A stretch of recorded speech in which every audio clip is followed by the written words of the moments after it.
Recently, I finished this commission of this little black dog, and I wanted to share some of the tips and tricks I use when going over black fur.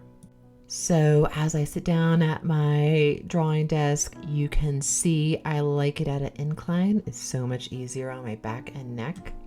But black fur is a tricky one because our minds want to tell us it's all black, so we should just use black only. And with some drawings I've seen, it's been just like a black figure and not a whole lot of depth and not a whole lot of dimensionality. So, tip number one is not to use the colors that you think you should use, that your mind is telling you to use. I like to use a variety of colors in my animals. So in the eyes, I'm using some violets and some indigos and some blues, as well as some warm colors and some blacks. And even when we get into the furs, I'm going to be using some warm grays and cold grays and some blues as well. So here you'll see me lay down some of those blues and cold grays, and then I'll layer them with blacks, and I'll kind of go back and forth with those warm and cool grays. It won't look like it's going to have gray hair or blue hair, blue fur. It's going to look completely natural once it's all finished. We're now just in the awkward, I guess you could call it ugly stage, but once it's all finished, it completely makes sense. And you'll even notice as I get up into the ears, I'll use purples and pinks and reds and a whole bunch of colors in the ears. And ears on animals and even humans can be quite a challenge to draw. And then the second tip, I would say lights first over darks. Now, this isn't an absolute, but for the most part, I always put my lights down, whether it be white or whatever is going to be the lightest color in that area, first before I put my darks down. And in color pencil, it's a little bit easier to do that. It just works that way. With paints, it's actually the opposite. So this is going to help create that nice smooth texture, the nice dimension that you're going to get with your colors, and you can just layer from there.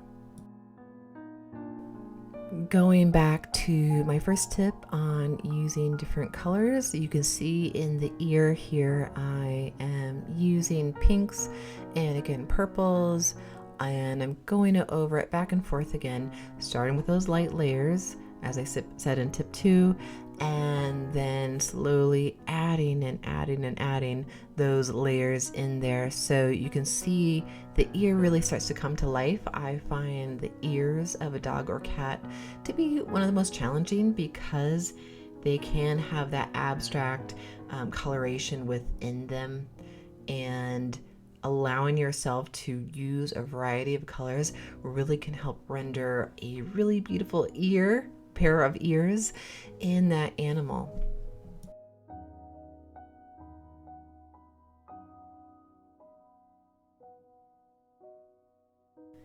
Then when you use things like purple, when you look at your reference photo of black fur, you obviously may not see any purple in the black fur, but having it as a base will help it give it a little bit of pop and a little bit of oomph, if that makes sense.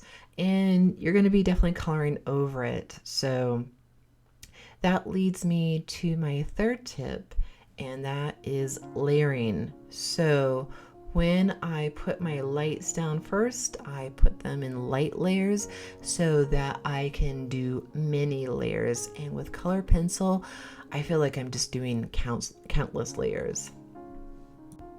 The ears here have, I don't even know how many layers they have, but they just have so many layers. And I think in order to get that three-dimensional look, you are just going to be putting down some layers. You may erase a little bit, put down a few more layers, and it's just like it can never be enough. It can take a lot of layers. One thing you do want to watch out with layers is not to get muddy colors, and that is where color theory comes in. I'll be doing some videos later on color theory. Sometimes people can find color theory very interesting, and some people might find it very boring. I find it very interesting because you can look at something and know what colors you need to mix and match in order to render that particular color. So that's why I love color theory, because you can just look at things and just know what the colors are that created that particular one color you're looking at.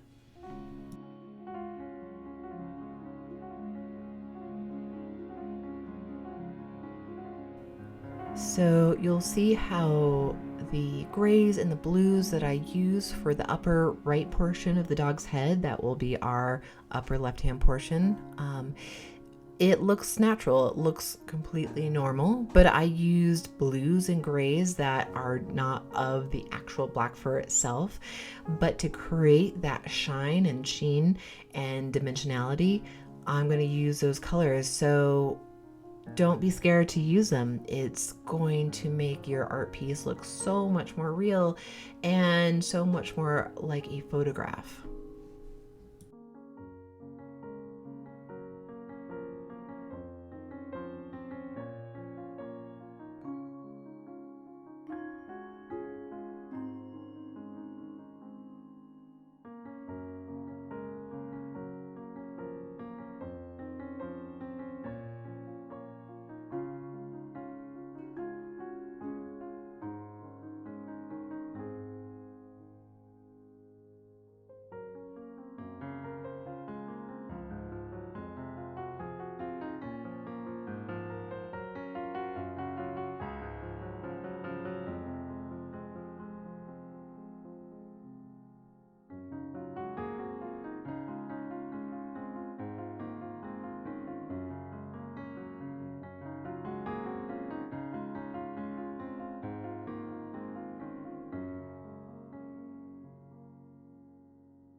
And if you're still watching, thanks so much. I hope you're enjoying this. And if you head over to my website right now, taiblueart.com, I am giving away a free tutorial.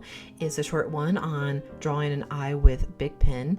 I think it's pretty awesome. I really like the Big Pen and the texture and the rich blue hue that it renders.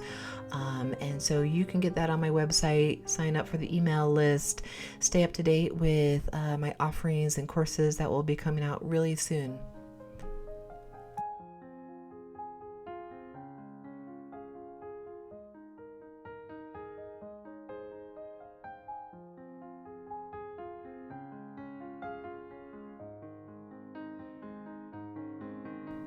So to emphasize the point of layering with color pencil, I really want to say that when I start off with layering, I'll always start off with a light pressure. And as I go on with more and more layers, I will start to press harder and firmer into the paper. So this will render a burnished smooth look. And the burnished look is definitely going to be particular to the style that I like to draw in. Some people like to have that more rough surface to their drawings, to their finished pieces, and absolutely no right or wrong way to do it. But what I like with the burnished look is that you are getting rid of any of that speckled white bits of paper that might be showing through. And you're just eliminating that, and I feel like you get a more photorealistic look with your finished piece.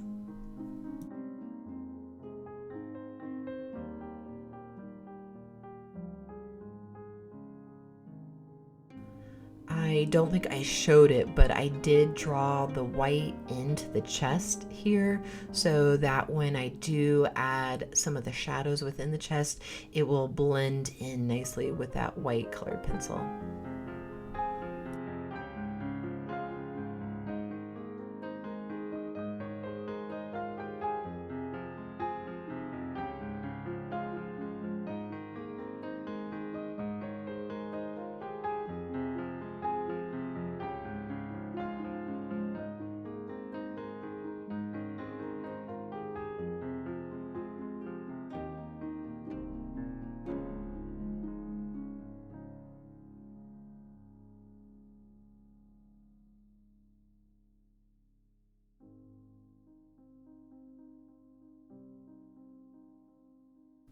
So take your time with color pencils and really take your time with your art. Really enjoy what you're doing, but use your colors, use a variety of colors, and don't be scared to use unusual colors like oranges or reds or blues or purples in your animal drawings.